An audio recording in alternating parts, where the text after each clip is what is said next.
Ilagay na natin ang manok.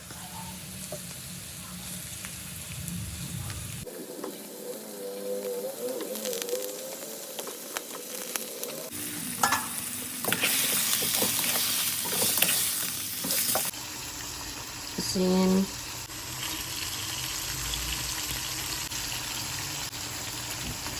Haluin.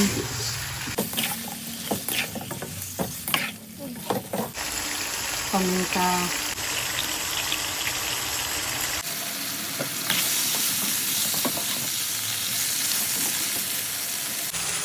Hayaan na masangkot siya yan. Takpan.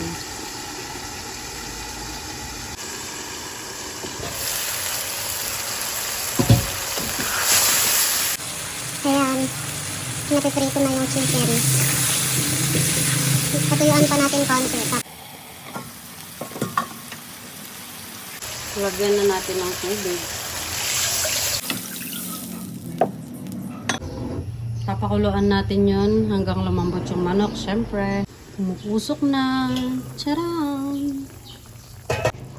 Pakulo pa natin. Konti. Yan. 10 minutes na natin napakuluan. Lakasan na natin yung apoy. Okay. Ilagay na natin yung mga gulay. Una natin ilalagay itong sayote. Palambutin lang natin yan. Tapos isusunod natin dito yung malunggay. Yan, dagdagan natin ng tubig. Mas masarap pag maraming sabaw. Lagyan na din ng patis, depende sa alat na gusto mo. Ayan, kumukulo na. Lagay na natin yung dahon. Unahin muna natin yung sili green, pampabango. Galing sa aming tanim.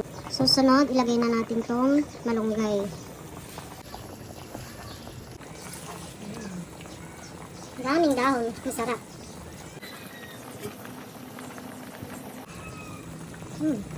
Wow! Sunod natin ilagay itong dahon ng sili. Galing din ito sa aming tanim. Tikman na natin. Masarap. Tikman na natin.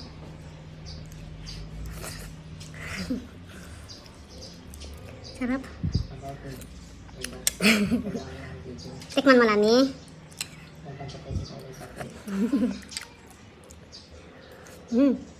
Perfect talaga pag may Knorr cubes. Ay, joke lang.